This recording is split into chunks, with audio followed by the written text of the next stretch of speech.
You know, if you make murder illegal, that's going to greatly inconvenience the minute percentage of people who are murderers.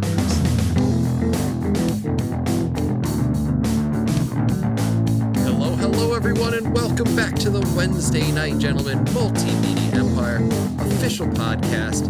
You're listening to episode number 39.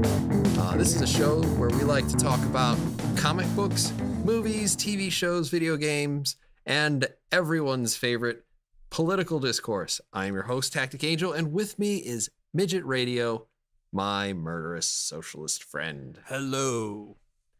Hello, Midget Radio.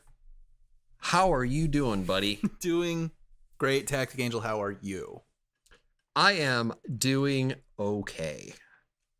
That's great. I haven't eaten anything, and I have my obligatory drink for the day, so you are ready to God podcast. Only knows. Yes. I'm ready. Yeah. I want this to go straight to my head. If I could pour it in my ear and make me drunk, then I do that. This is going to be a good episode. High hopes. High hopes for this episode. We'll see how long it lasts. I am drinking something called Lawless. Oh, okay. What's that? It's technically whiskey. Okay. It has a made in the United States label. Great. Which is curious, because then you're like, but where in the United States? And as it turns out, made in the US means not in Kentucky or Tennessee. Okay. I think it's Iowa. Oh, okay. That's an place. The Iowa hooch. Sure. Okay. I think I had to go look for it, but that might be wrong. I don't know if you remember when we drank Alibi. Of course not. No, I don't. But that's the one that has like the tree branch bottle in the background. It's an attractive bottle, and it's actually pretty decent. And that's in Florida, and they straight up say this is from Florida. Okay. The Florida hooch. Florida hooch. All right. I'll put it this way: I would not recommend this. Okay. But I'm sure, like most whiskeys, it gets the job done, but some are more aggressive. It is a struggle. No, it's not that it's too strong. It's just that I think it tastes bad. Okay. Well, yeah. I think it might be rye. I kind of get like some fruity notes in it. I want to say almost cherries, but it's I don't know. Sounds like somebody's experiment. Interesting. Yeah, somebody in Iowa. Yeah. Was bored. Some maybe 12-year-old. I like cherries. I like rye. I don't know. 12-year-olds? Yeah. Interesting. Yeah. Yeah. Well, cool. What do you got today? Oh, I'm back on the Bullet Rye, the Frontier whiskey. I think it's just because I've been watching Longmire recently. And I was like, Frontier whiskey, that's what I need to drink. I don't remember what he drinks in that, but I was either. looking for it when I was it's actually a real brand, but I think they only sell it in like Colorado and Wyoming. It's like real regional. Because when I was down in Texas, they definitely did not have it. Well, son of a bitch. Yeah, I don't remember the name of it either. We'll have to look into that. All right. Well, we got a familiar topic today, and that's why I'm drinking the Lawless. See, it plays, it's like a word game, right? Wonderful. Yeah. So the Punisher, we're talking about the Punisher. I know that we just talked about the Punisher, but we're talking about the second half of it. If you don't know what the Punisher is, go back and watch the first thing, because I'm not going to repeat all this shit. Okay. Great. Nice introduction. Punisher, Marvel, comic book, TV show, Netflix. Go. Midget Radio. Now that we've seen the entirety, what are your non-spoilery opinions about The Punisher? I don't know. I guess I don't know. It ended much more strongly than I expected it to. I don't know that it's really. I don't know there was much change, honestly, in quality between the first 6 episodes and the last, I guess, 7. But I thought it. God, I thought it had just one of the strongest endings of any of these series that we've seen so far. That's kind of the thing that stood out to me the most on this second half. I would agree that what kind of makes The Punisher stand out is that it is remarkably consistent throughout the entire, because it doesn't feel like any of the other Netflix series where you have, 2 or 3 or 3 or 4 or fucking 6 episodes that just feel like a waste of time. Yeah. They managed to actually put enough content in this to make 13 episodes. Absolutely. And there's really not any episode that makes you think, fucking hell. Yeah. This. Yeah. So I got to give it props for that. Yeah, absolutely. Yeah. I would say that. Go ahead. I would say that this, among the recent Marvel Netflix TV shows, has probably one of the least reliance on music. Yeah. Yeah. But then sometimes when they have it, it makes a much bigger impression. Yeah. Yeah, that's true. Yeah, it's a pretty sparse series. Overall. But yeah, things like music really seem to kind of stand out when they do include it. Mm-hmm.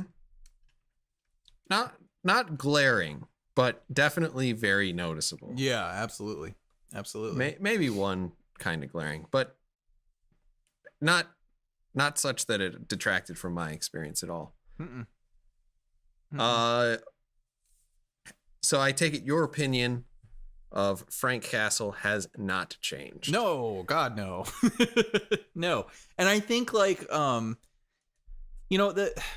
he's such an interesting character, and I think he's like definitely one of the stronger characters amid the Marvel Netflix shows.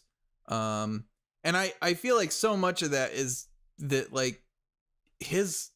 because he's such a conflicted character, and he's immediately interesting, and just so extremely well played by Jon Bernthal, that I'm expecting a Punisher season 2, I guess.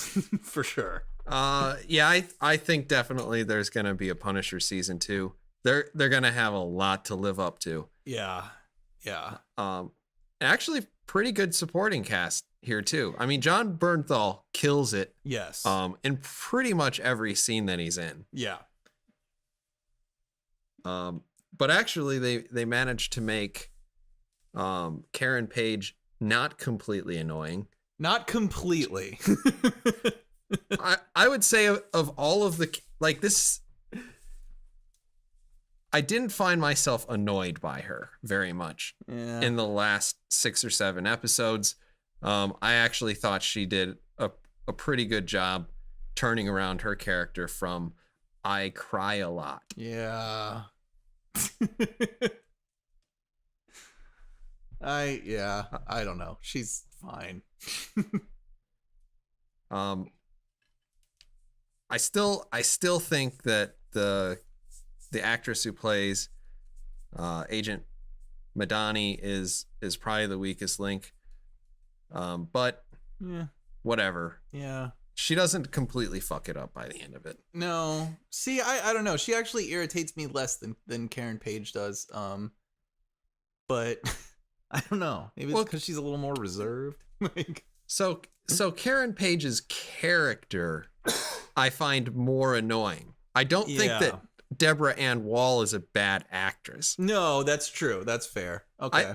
I think that Agent Madani's character is interesting, but I think that Amber Rose Riva is a bad actress. Yeah, that's fair. That's fair, I guess.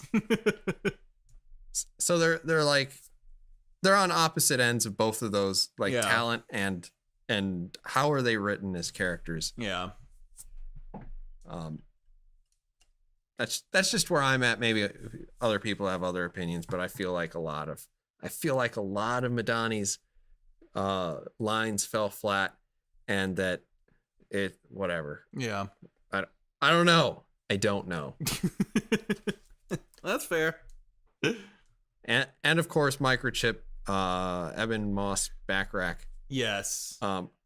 pretty fantastic, Really through and through. fantastic. Yeah, and like such a necessary presence too, I think. Mhm. Frank Castle needs somebody like that, I think, to kind of take the edge off a little bit. God, he just plays, they play together so well, I think. Really like a surprisingly strong element to this series is their relationship. Yeah, and it's so fun how they're allies, but it's just so contentious. It's contentious and combative. Yeah, it's great. Yeah, it's fantastic. And actually, all the other people, Curtis Hoyle, played by Jason R. Moore. Yeah, I really like his character. I do too. Yeah. Lewis Walcott, played by Daniel Weber. Yes. Also great. Yeah. And even Sam Stein was all right. He was fine. Oh, the other agent guy. Yeah, he's fine. Yeah. Yeah. I would say he was the more interesting agent. At least the more entertaining one, that's for sure. But do you have any questions, comments that you want to put out there before we render a verdict? no, let's go to ratings, because I definitely do want to talk spoiler stuff.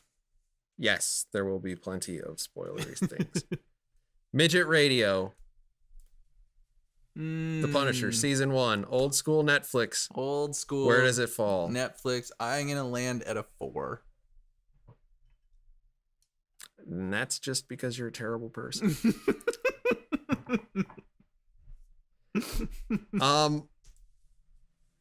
Honestly, I think I'm gonna stick with the same thing I gave the first 6, because, like I said, this was a surprisingly consistent Yeah. TV show, and I was expecting, like all Netflix TV shows, that it kind of gets stupid Yeah. and silly and falls apart a little and just barely limps into the final credits before it completely screws the pooch. But Yeah. I think I gave it 4.5. I'm gonna stick with my 4.5. Sounds good. Man, 4.5 stars from Tactic Angel.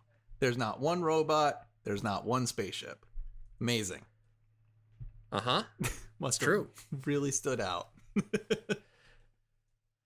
Well, I mean, it really does. Frank Castle is such a good character in Yeah. this. And I actually went back and I watched Tom Jane's The Punisher, Oh, which yeah? I think is not a bad movie. I think it's a No. pretty entertaining movie, but it does strike you as like the PG-13 Punisher. Yeah, big time. Yeah. And I think it was rated R, but it Wow, still was it really? feels like the Damn. PG-13 Punisher. Yeah. Wow. I don't know. Maybe it was PG-13. Huh. There's a lot of blood in that, though. Is there? I don't Yep. really remember it. You all also that well. have you have a kid who gets run over by a truck. Spoiler alert. Anyway, so let's actually do spoiler alert and pop that tag up there. All right. Midget Radio, you have lots of spoilery opinions. Not necessarily a lot. One of the things that we talked about in the previous episode was Lewis Walcott's character. I thought that dovetailed really nicely into the Punisher's storyline. I don't know really how effective it is at sort of establishing him as maybe kind of a foil somewhat to Frank Castle, as his motivations were like clearly confused and a little crazy. But overall, though, I like that Lewis Walcott as a character. I thought was just really fantastically well written. I particularly enjoyed his relationship with his father and how clearly deeply concerned and how much love there was between him and his father. I just thought that was a really, really effective and did probably more than anything else to really humanize Lewis Walcott as a character. But overall, I thought like his storyline, which kind of developed parallel to Castle's over the course of those first 6 episodes, I thought it dovetailed really nicely into the overall storyline, and it ended maybe a little bizarrely, but overall, like an effective storyline within a show that's supposed to be about the Punisher anyway. Yeah. Well, I liked it. I liked it too. And I think I had said that I was kind of interested to see if they created a storyline that wasn't going to go anywhere and didn't have anything to do with anything. Yeah. Yeah. And I would have been happy with that, but actually I was also happy with what they ended up doing. Yeah. Because I mean, in a certain case, you wonder if it's put in there so that people will look at Frank Castle and think that he is something other than a terrorist. Right. Or that there is a difference between terrorism and vigilantism. Right. Now, they're both plenty illegal. But, yeah. but I think that they did a decent job using him as a foil, if that was what they were intending to do. Yeah.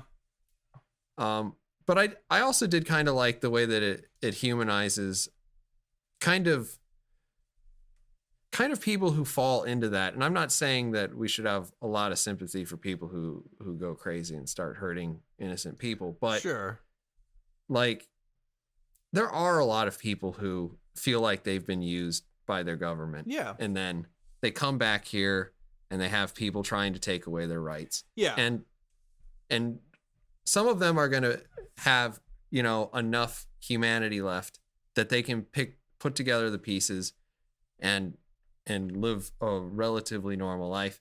And some of them are going to be so broken by their experience that they might do something like that. Right. And like, I thought that was good. I think it's actually probably not a bad endorsement of supporting groups like Wounded Warriors and other veteran sort of support groups. Yeah, of course. I thought that was pretty great because like Hoyle is such a likable character, and what he does is so just relentlessly good that he's easy to relate to, but you also get to see him, particularly when he confronts Walcott.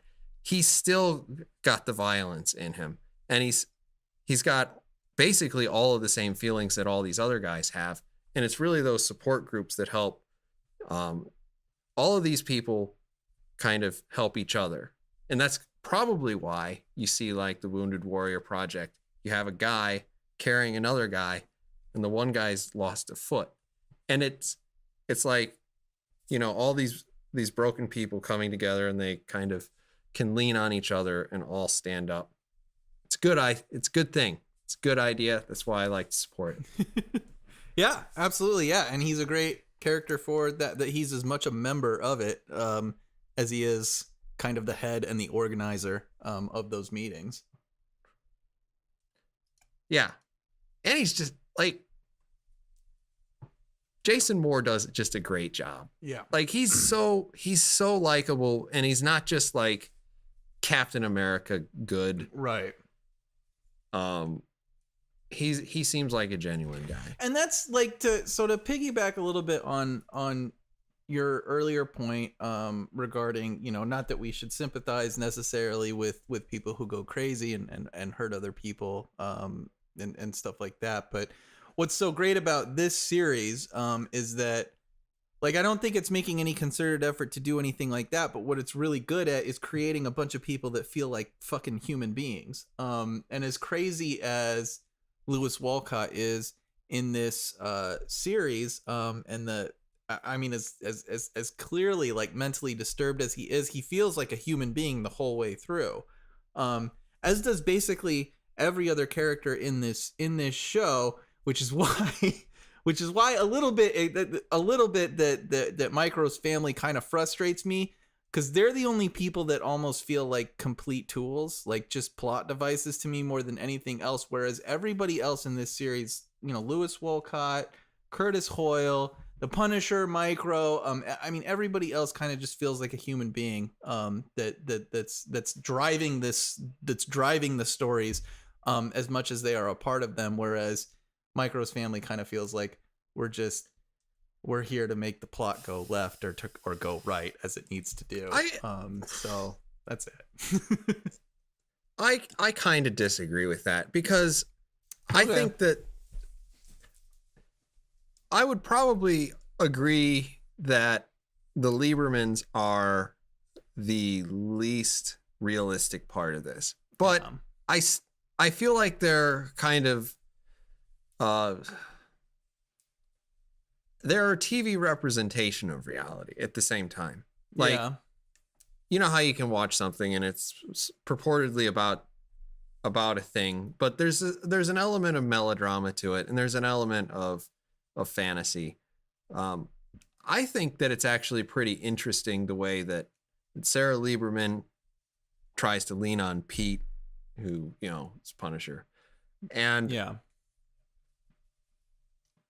that she is trying to connect back with her son, and her son is all, in a tailspin. Yeah. And I thought that was pretty interesting. God, really? Particularly, I did. Wow. I also liked, like, they go out and they're playing catch, and it's so stereotypical, but then at the same time, like, I played catch with my dad, and if I had a stepfather, I'd assume that would be kind of a little bit of a bonding experience too. Tactic Angel, God damn it. Why do you fail to live up to the cynical robot persona that you sometimes cultivate? It's very annoying to me. No, wait. I'm not done. Okay. So part of the reason I enjoy this is because Frank Castle is trying so hard and he's so bad at it. Like, I don't remember exactly what he said, but he's like just giving the kid lots of positive feedback, and it feels so forced. Yeah. And like, considering the rest of John Bernthal's performance is so spot on, I kind of feel like it's intentional. Okay. That's good. That's good. I like that. So he's like, hey, that's a good pass, whatever, all this stuff. And he's like constantly chatting up the kid. Right. And like, he's the Punisher. He's not good at this. And a lot of the plot revolves around him not feeling comfortable at home. And then he's doing this other thing, and he's like, he puts forth the effort, but he's bad at it. Yeah. He knows that it's right, but he's bad at it. Yeah. And I think that's interesting too. Okay. And I like that. That's not something I thought about. So I want to give you props for that. I like that interpretation of that scene. Well, good. And well, the thing is that like Micro shows up and he's like fucking crying, and it's like, stop crying, man. Yeah. And then we're right back to the robot thing. And that did feel that felt a little bit forced, but then at the same time, I love it too, because Punisher's like, if you want your family not to get murdered, you will leave. Yeah. Yeah. They will kill them. Yeah. They will kill them. They will kill them.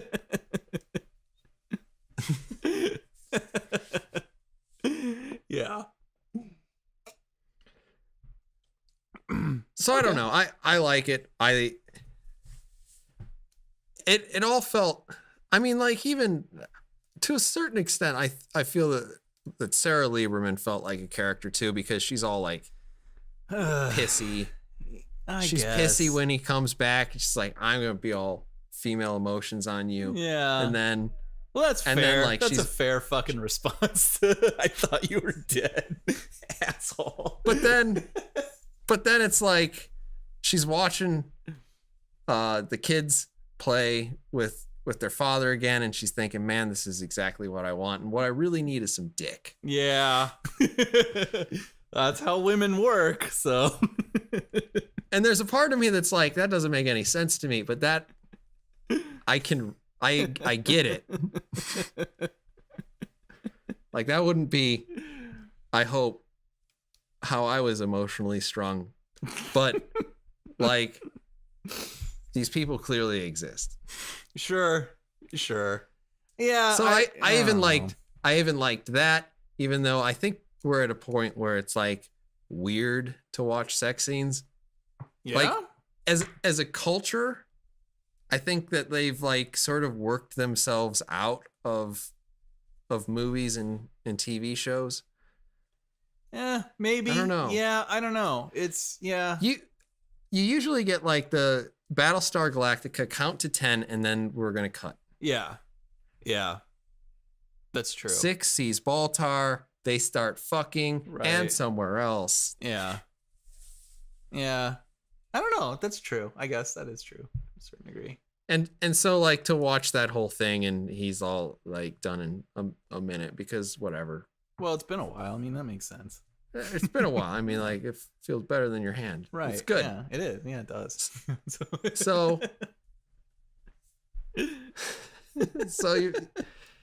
you have all these things, and I do feel like they do tread a little bit more towards the tropey aspects, but I don't think they're all the way there, and I think it stands out more because the rest of this stuff feels so natural. Exactly. Yeah, that's a totally fair point, and that's exactly how I feel about it. The rest of it is so fucking good that their shortcomings are all the more noticeable because of it.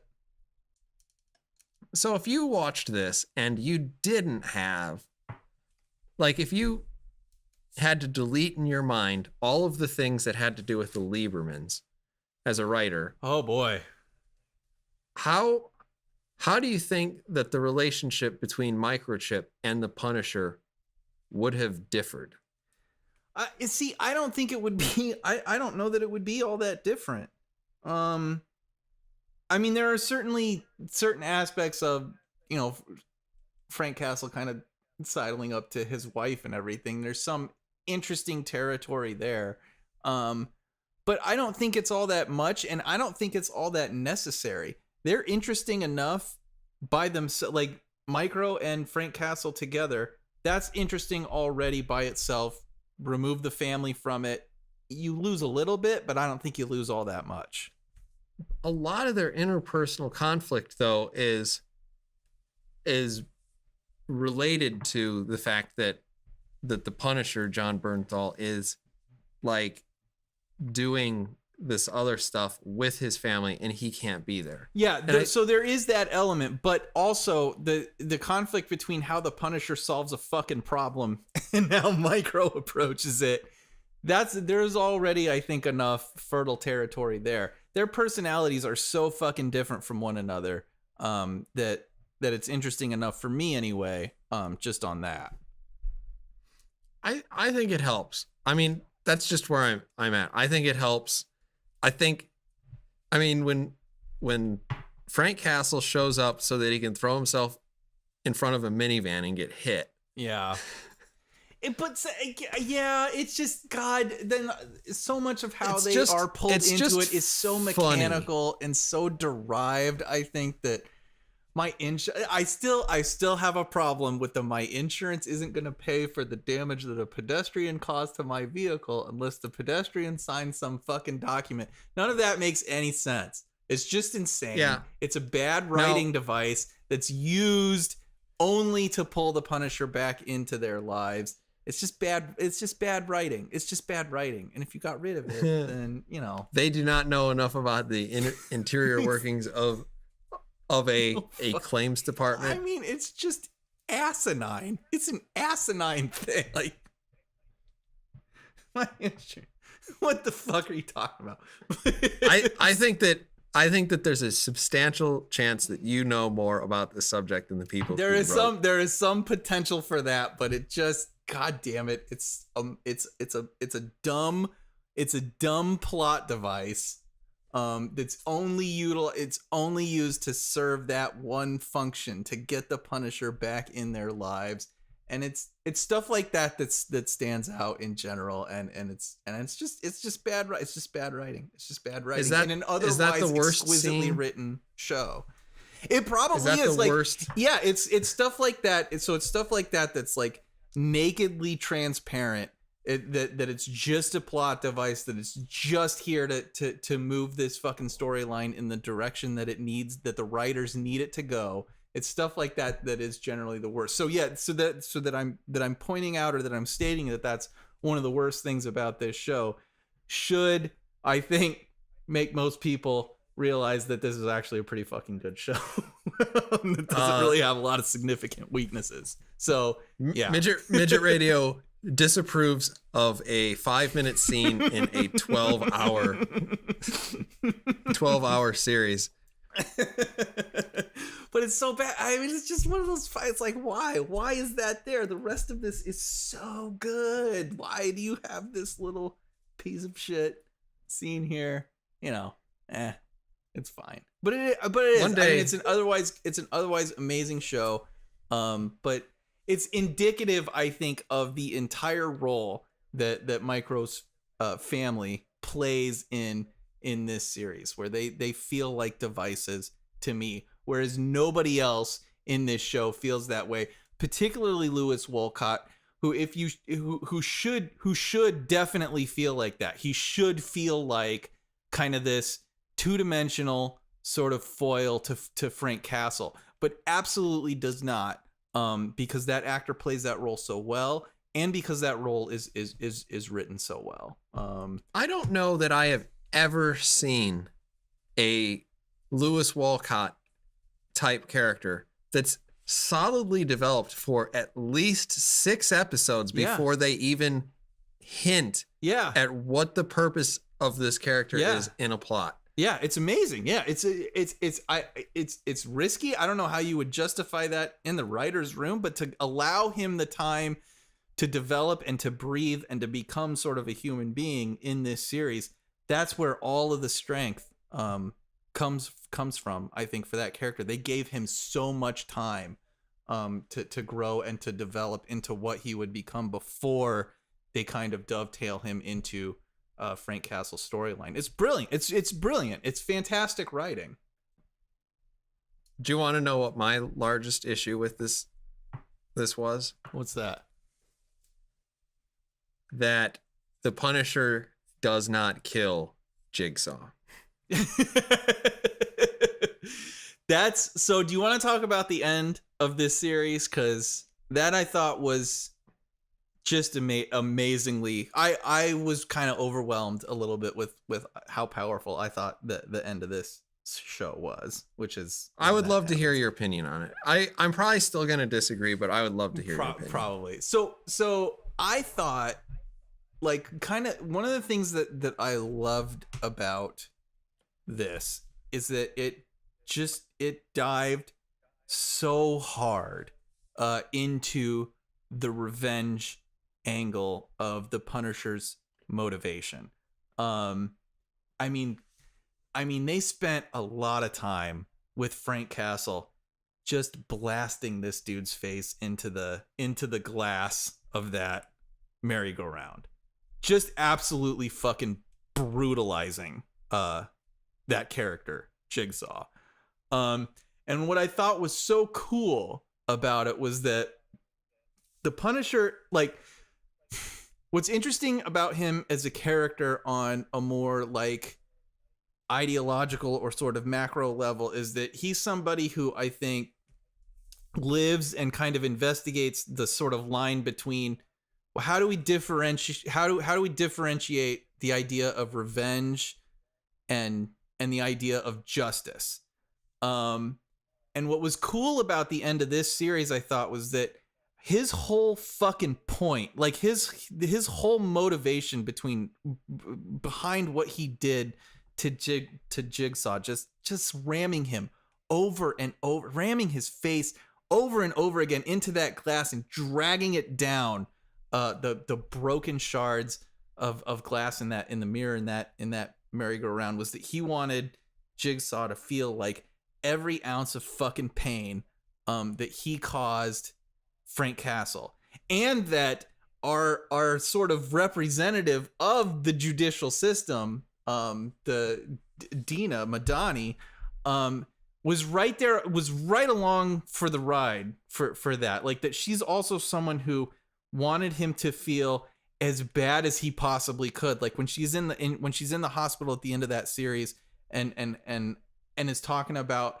I hope he remembers everything that he did. I hope he remembers exactly why he's as disfigured as he is, and I hope he feels every fucking ounce of that for the rest of his life.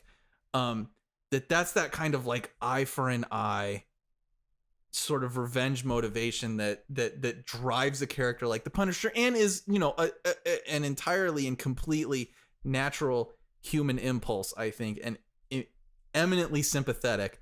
But it's just, but I don't know. I thought that was that's just what was so powerful about the ending of that series for me. That it was so fucking brutal, and that Castle, I think, descended into this really fucking dark territory where it's not about, you know, I want you to like go to prison, or I want you to like pay for your sins or anything like that. It's like, I want you to feel as fucking much pain as I felt when you took my family away from me.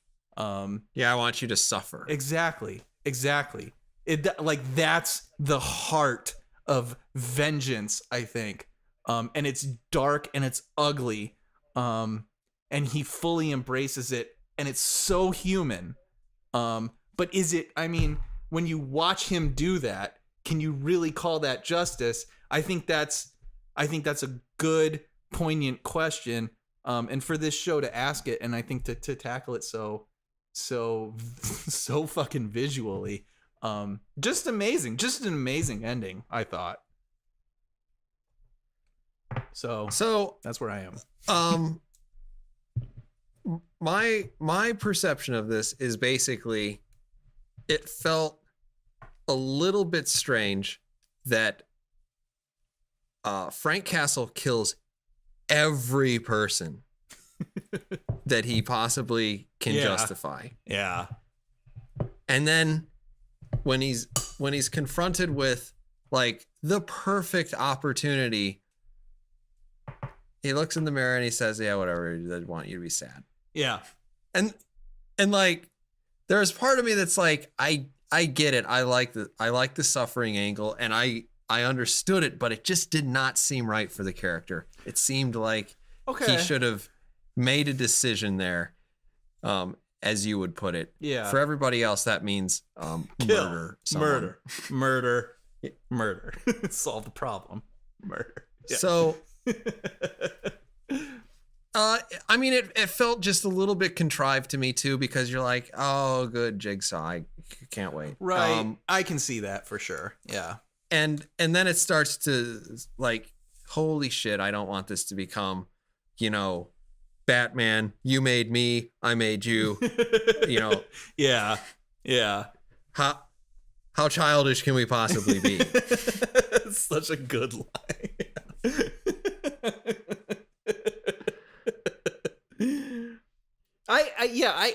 Don't get me wrong. I can see that. Yeah. Don't get me wrong, viewer. I fucking love that Batman movie, but it's fantastic. I mean, you go into it and you have to understand immediately, you know, who made the movie, and that this movie is going to be only aesthetically pleasing. And I love it. So I definitely see what you're saying, and I think it's a fair point. I would push back on it only in that I actually feel like it is a more honest, it's a more honest angle for Frank Castle to take. And the reason I say that is because he is someone who can definitely run the risk of seeming like somebody who it puts all of his fucking maxims and his attitude toward like the justice system in question. And that's why I think it's so brilliant that his basic opinion is, well, this is a fucking murderer. These are bad people and they should fucking die for it because they put people at risk and all of that shit, right? But it's not really about that for him. I mean, what's driving him and what's driving all of this is so fucking intensely personal. It's about the fact that his family was taken away from him.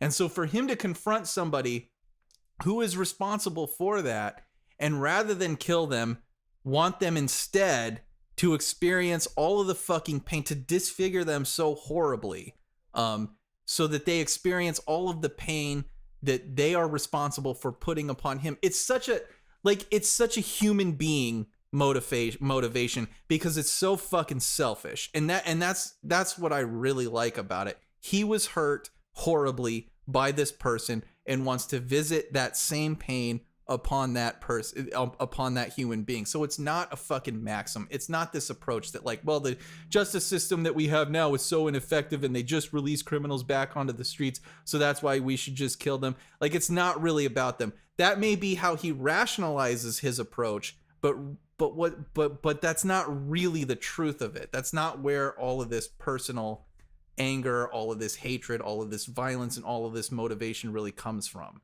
It's not a reaction to the justice system. It's not a reaction to how we enforce laws as a society. It's about him being pissed off that his family was taken away from him, and that's what makes it more human to me. And that's kind of why it does feel like a very in character decision. Though I think you make a totally reasonable point that it does feel kind of out of character, but I think it feels out of character because I think he's lying to himself a little bit about what his motivations are. And that's what's so brilliant about it. That's what's so great, I think, about the writing itself. He's so conflicted that he's immediately interesting. Yeah, I mean, I get it, and I feel like you're trying to tug on my heartstrings a little bit here by saying maxim as many times as possible.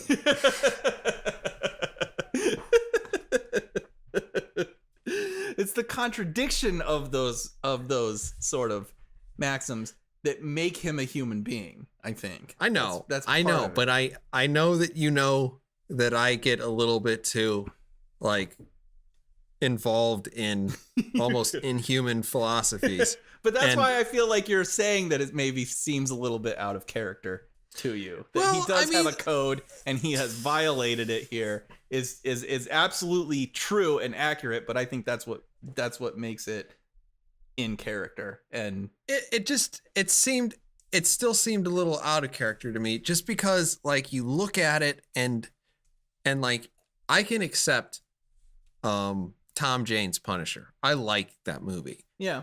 I can accept this Punisher. I love everything about Frank Castle in the Punisher TV series. Yeah. And I can accept both of those things, but those are two completely different characters. They're different interpretations. It's kind of like when they put out like miniseries of a comic book and they make a little twist. DC does this all the time. Arguably, they do it every month with Batman since there's absolutely no fucking consistency to their universe whatsoever. I am not going to argue with you on that if you are waiting for me to pipe up. Jump in. But like there's a part of me that like always looks back at the Tom Jane thing, and I love like he goes through all the things, he does everything he needed to do. He revenged his family's death, and at the end he's gonna kill himself because that's all he wants. He just wants to settle the score and he's out. Yeah, because he has nothing left to live for. And then like he can't do it because he thinks his wife wouldn't want him to do it. And then I just love the long shot on him, and he's all like standing there and he's like all Punishered out, and it's like, those of you who do evil, others, the killers, rapists, psychos, sadists, You will come to know me. Frank Castle is dead. Call me the Punisher. And you're like, fucking yes. Hell yeah. Yes. Let's go get him. Yeah. Frank. I mean, Punisher? Can I call you Pun? I mean, let's do it. Yeah. And it's and fuck. I'm gonna dovetail this immediately into Midget Radio. What did you think of the grunting? The grunting. The grunting. I fucking loved how animal like the Punisher would be at times. Like he starts taking pain and he's like, now I'm gonna fight back. And it's like, yeah. Yeah. And he's just like, oh wow, that totally topped into out. it. So Yeah. that's gonna be bad for the viewers. It's but anyway, fine. I love it. Love it. He's like, No, oh, absolutely. you stabbed me? He was absurdly fucking intense. Yeah. Absurdly goddamn intense. Just to me, it's actually a little bit reminded me of Charlie Cox's Daredevil. Where like it's at the end of some of those fights that he would get involved in, he would just fucking roar like a goddamn animal. All that fucking adrenaline. Yeah. And John Bernthal's grunts, glorious, just glorious. Absolutely. I just fucking love it. Yeah. He stabs that CIA prick and he's just like roaring at this guy. Yeah. And it's like, yes. A yes, fucking Frank. animal. Yeah. Yeah. You kill him. You kill him good. Yeah. Absolutely. Yeah. Yeah. Yeah. And that's what, I don't know. I love that about this series. It is, I mean, of every kind of revenge based tale, right? You could think of movies like fucking Death Wish, and stuff like that, where somebody kills your family and the guy just goes ballistic and wants vengeance upon those who have done him this harm. This movie or this series leans so hard into that concept, and I think does just probably one of the best jobs I think of tackling a sort of theme like that, of anything I have ever seen, because it is so satisfying. And I feel like part of that, I hate to return to this point, but I feel like part of that is because of that decision not to kill him, but to inflict suffering and pain upon him. Because that's what it's really about, I think. It's not about, I just want to kill this person and end their fucking life and solve it there. That's not enough when you're coming at it from this kind of a motivation that is rooted in vengeance. I want them to suffer just as fucking much as I have, if not more. That's what it's really about, and I think that's why this series is so great. And I think that's where it explores that sort of blurry line between vengeance and justice as a society, I guess, would see it. I don't know. It's just really good. It's just a really competent exploration, I think, of that theme. It's fucking great. Everything's it's a really good series. It's just great. Frank Castle is so just perfect the entire time. Yeah.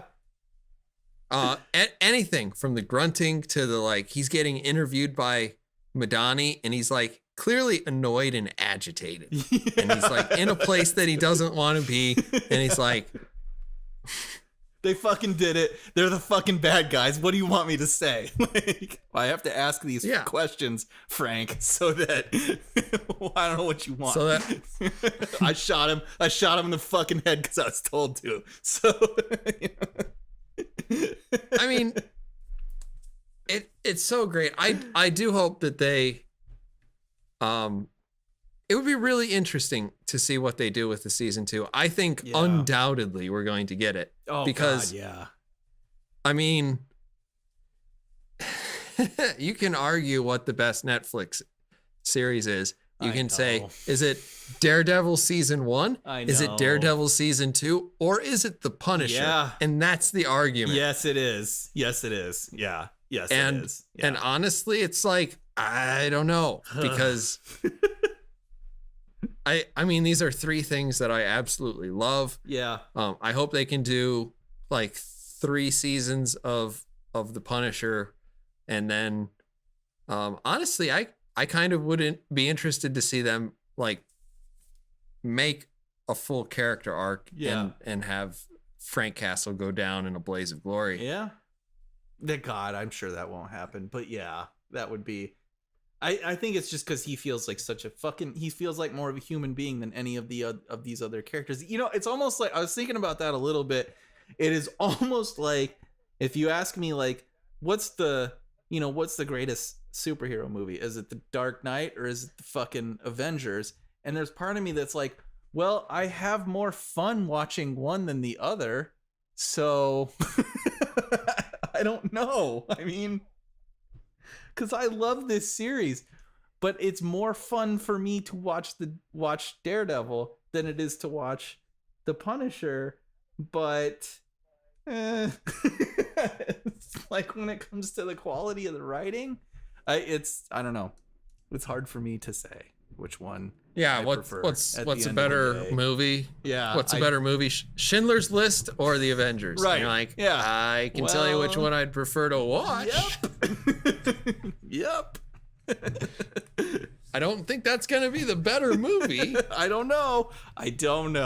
Depends on, I guess, what your criteria are, but I think that one's pretty easy. All right, we're going to either watch The Passion of the Christ or Civil War. What do you want? yeah. Well, Well, gee, the 39 lashes seem pretty rough. yeah, a little bit. Also, I'm not into reading today, so I think I'll watch. True.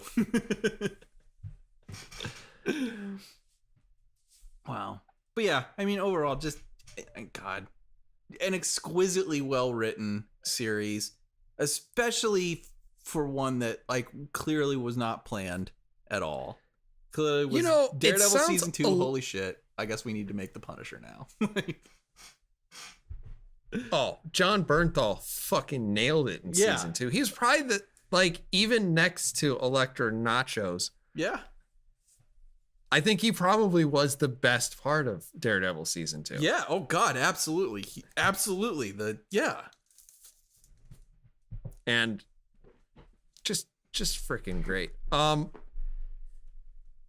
But it does sound a little bit like Midget Radio is saying, if nothing else, maybe not his favorite, but definitely the most competent Oh God. Netflix. Yes.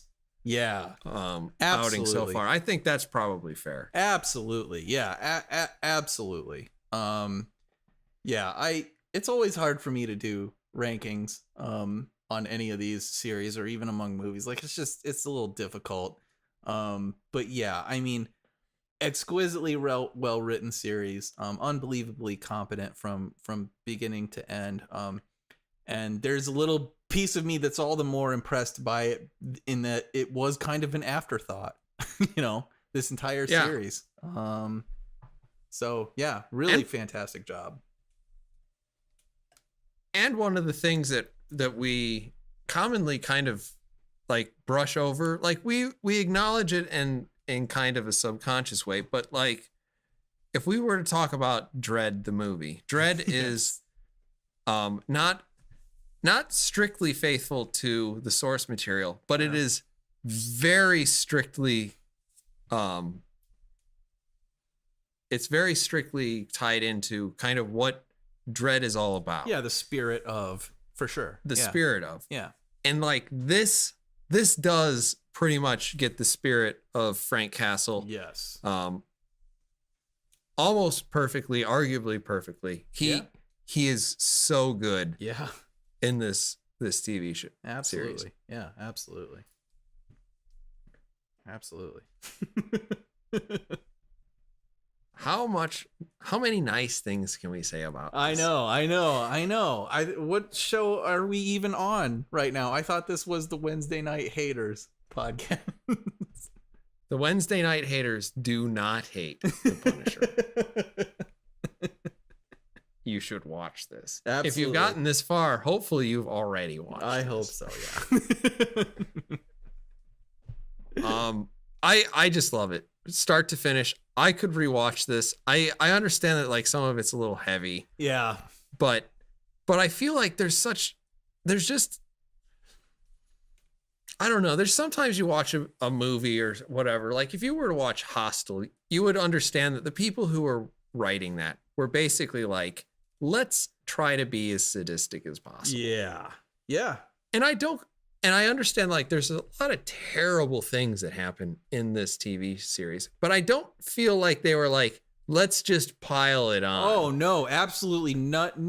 No, not 1 minute of this series felt gratuitous to me in any way. Not 1 second of it. Not at all. Not at all. Maybe a little mechanical sometimes in moving the plot forward, but none of the violence especially felt gratuitous to me. Yeah, probably not. And I don't think that they glorified it. I think it was very much like when you watch Frank beat Rawlings to death. Yeah. I don't think that like what you're coming away with from that scene is, wow, this is an incredibly balanced character who is definitely doing the right thing right now. Yeah. Yeah. I think what you're basically seeing is, you've got, Jigsaw, he's watching like with kind of a sense of glee as Frank Castle beats to death someone that he hates. Yes. In just full on adrenaline rage. Yes. Yeah, it's such a great scene too, because it's like the history that those two characters have with each other, Jigsaw and Frank Castle. So there's a part of him that's like, this is the fucking Frank Castle that I know. This is the fucking Frank Castle that I was best friends with. Yes, I betrayed him and fucking killed his family, but this is the fucking dude that I remember, and that this guy never really understood the danger, like how dangerous he is as a soldier and as a warrior. All of that I feel like comes through in that scene. He's almost like seeing somebody he used to know, really blossom. That's what makes it so powerful, I think. Well, at what point does he say, it is such a pleasure to watch you work? Right? Yeah. That you're just watching a warrior be a fucking warrior, and I totally get that. It's so, yeah, that's just how that is all the more credit to how absurdly well written I think this series was. I hope if they make a season 2, which I'm sure they will, that they retain every bit of talent that they possibly can from this, because yeah, they knocked it out of the park. Yeah. I feel like John Bernthal gets it. I feel like he gets it for sure. And I realize that we've spent a lot of time just saying nice things about him. But I mean, like, we haven't said quite enough nice things, because that's how good it really was. Absolutely. Yeah. I mean, he is completely invested in this character. And he does it such justice. Everything that, it's almost like every hope that you had about him as a performer in Daredevil season 2, he fully realizes and completely lives up to in this series. Yeah, for sure. I mean, the only argument is which performance is better. I think it's pretty neck and neck. Yeah. Oh, absolutely. Absolutely. But like even the writing to make Karen Page not fucking annoying as hell. There's a little God. But like she has that scene. She has that scene where she like that the episode where they basically retell the same thing 3 times. Yeah. Oh yeah, that was probably the most, I don't know. that was almost too clever for its own good. But I mean, I enjoyed it. But there's a part of me that's like, it was all right, but like there was a part of me that was like, wow, this is amazing that Karen Page is doing a thing and not crying. Yeah, that is always, yeah. Yeah. I think that like it's because she's a character who, as she keeps moving forward, her own history and her own character arc feels more and more absurd to me. That's part of like the baggage that she's bringing into every scene is almost more damaging than anything else. Cause it's like, weren't you the fucking victim of some murder conspiracy when we first saw you? And now you're like some high up there, some well-respected reporter who writes editorials on like, it's just obnoxious. It's just, you don't feel like a person anymore to me. You feel like a device a little. Well, and I don't know. Yeah. and I don't know how you feel about it. I kind of feel two ways about it at the same time. But Karen Page at one point is basically goading Lewis Walcott to kill her. And then there's a part of me that's like, I mean, Karen Page feels about this stupid that she would do this. Yeah. And like she's driven purely by a principle without any ability to affect reality. Right. And then at the same time, it's also like, I kind of feel like Karen Page is actually this dumb. and like, that's kind of really satisfying to me too. Okay. I can see that. Yeah. I could see that. Yeah. She's just like absurdly idealistic. Like, I don't know. Yeah. It's a little annoying. But I don't know. That's not the character's fault. It's just it's not the writers of this series. It's not their fault. They've inherited this fucking character. It is. It's the Daredevil writers and it's the Defender writers and it's like I was just happy to see her doing things that weren't like throw salt in her eyes. Let's start up the film. Yeah. Let's go. Yeah. Yeah. How is she a victim today? God.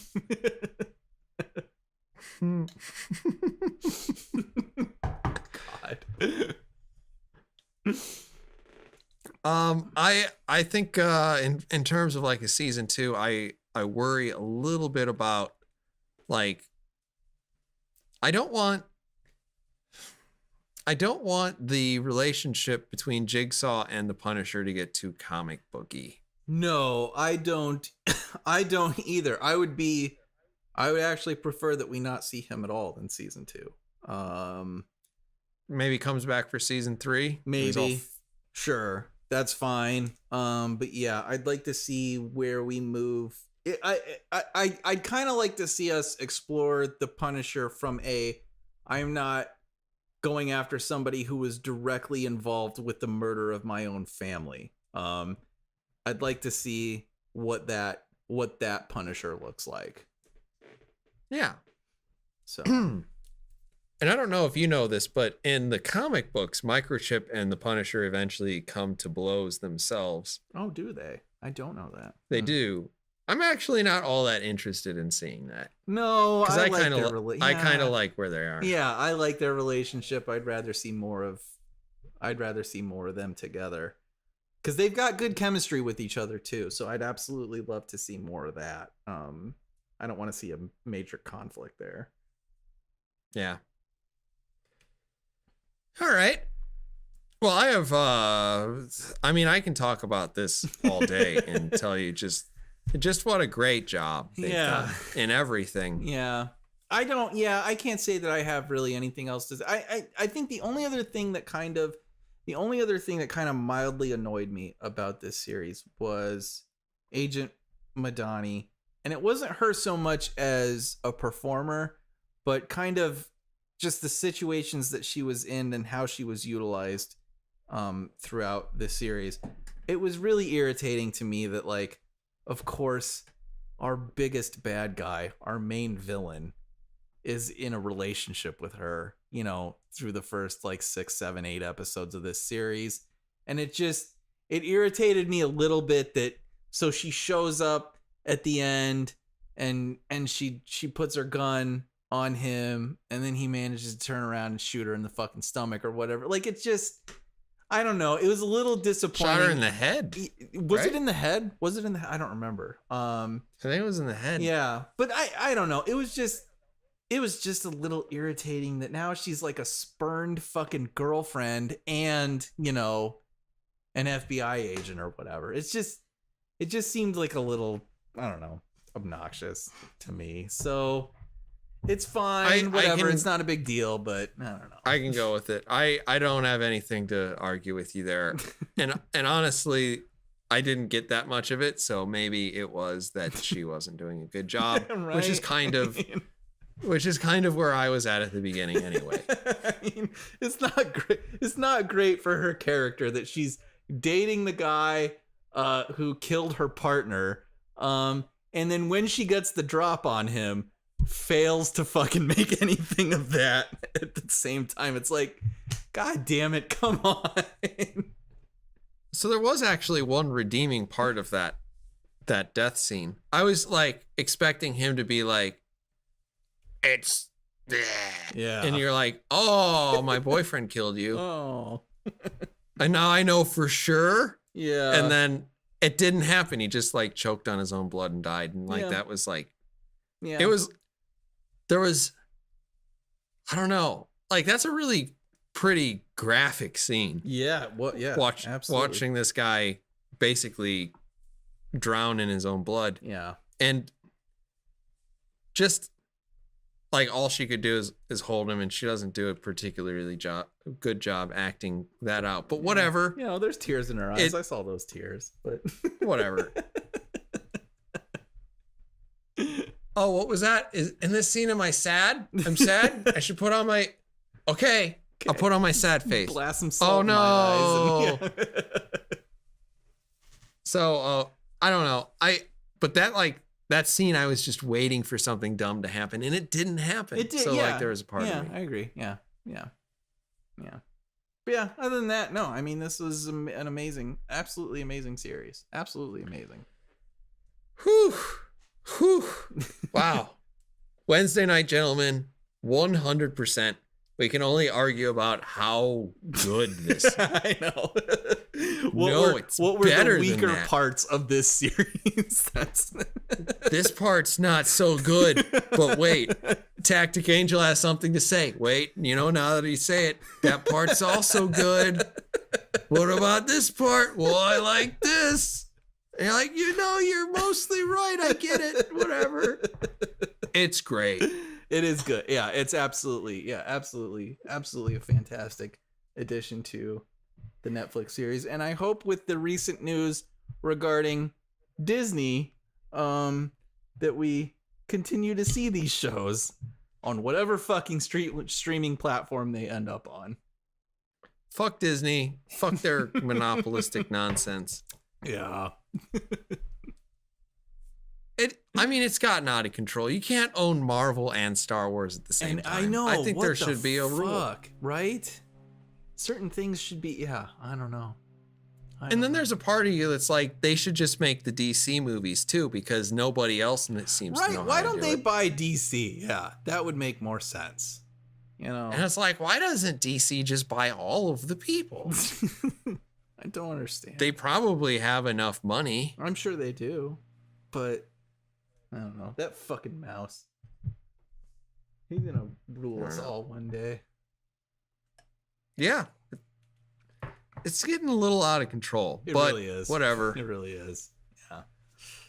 Thank God we have godless, evil corporations like Google and Amazon to compete.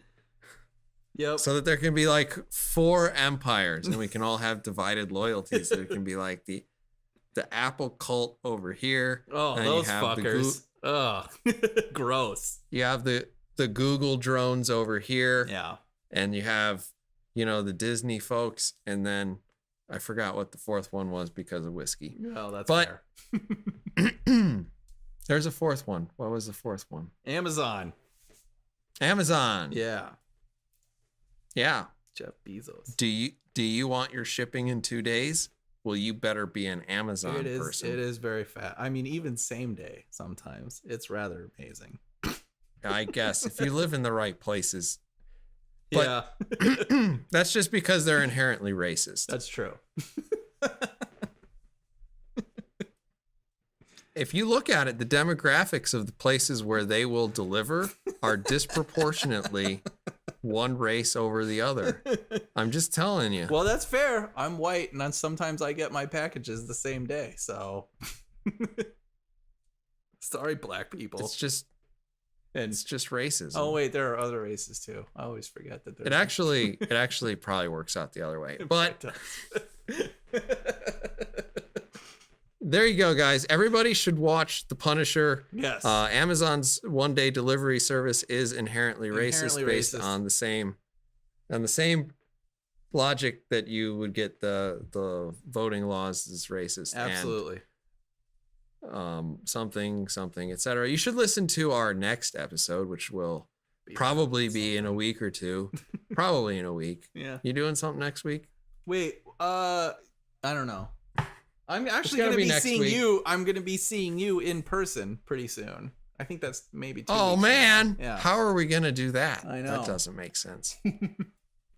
I'll have to clean my fucking house. Anyway. You have never done that before, ever, for anyone, particularly myself. So I expect to see that's why it's going to take so long. That's why it's going to be tough. Some sort of PlayStation controller apparatus. Joystick. You made me make those toy guns. Carpet. I was.